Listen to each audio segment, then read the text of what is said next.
Ya setiap kewenangan itu pasti ada risikonya, ya, ada risiko, ya. Nah, bagaimana dengan risiko selaku auditor di pengalaman saya ya, pengalaman saya itu yang pertama, ketika dalam melakukan audit itu ada temuan.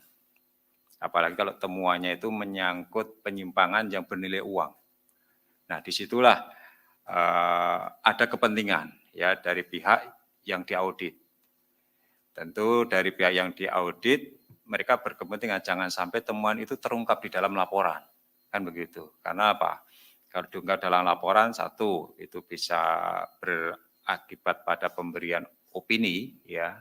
Yang kedua, ya bisa jadi kalau penyimpangan itu nilainya material, gitu, itu juga bisa berdampak pada suatu perbuatan pidana atau tuntutan ganti rugi. Kan gitu, ada tuntutan ganti rugi atau pidana korupsi. Nah, ketika dua kepentingan itu kemudian dilihat sebagai suatu hal yang saling menguntungkan ya dalam proses negosiasi ya buat auditor, ketika dia menghilangkan temuan kemudian mendapat sesuatu kan untung. Di satu sisi ketika temuan itu tidak diungkap dalam laporan keuangan dan laporan keuangan kemudian mendapat opini wajar tanpa pengecualian itu juga untung juga. Jadi dua-duanya untung kan seperti itu. Nah ini ada potensi ke sana itu seperti itu. Ya ini ya bagaimana untuk mengatasi supaya kejadian-kejadian itu tidak berulang? Nah, saya yakin di BPK pun itu quality assurance dalam pelaksanaan audit juga sudah berjalan dengan baik. Artinya apa? Tim itu direview oleh supervisor. Supervisor di-review lagi oleh kepala perwakilan. Dan ketika akan memberikan opini WTP pasti juga akan direview lagi oleh anggota ya anggota yang membawa wilayah tersebut. Jadi ada review berjenjang sebetulnya seperti itu.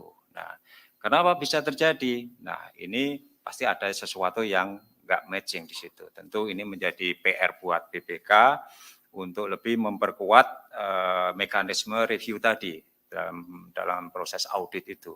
Supaya apa? Hal-hal yang dilakukan di bawah itu juga bisa diawasi oleh jenjang yang di atasnya. Itu ketika ada penyimpangan di bawah itu bisa dikoreksi oleh di atasnya lagi. Ya, sehingga saya seperti itu ada pengawasan berjenjang dan itu yang harus diperkuat di BPK selain pengawasan oleh inspektur di BPK sendiri juga perlu ditingkatkan kan gitu kan. Saya pikir BPK cukup proaktif dalam menindaklanjuti laporan-laporan menyangkut penyimpangan yang dilakukan oleh para auditor atau pegawai BPK. Ya, saya dengar banyak auditor yang sudah diberhentikan juga di sana, yang mendapat sanksi dengan pemberhentian dengan tidak hormat karena melakukan kesalahan-kesalahan dalam proses audit tersebut dan menerima sesuatu dan seterusnya. Nah itu beberapa hal yang menyangkut risiko dari seorang auditor itu ya.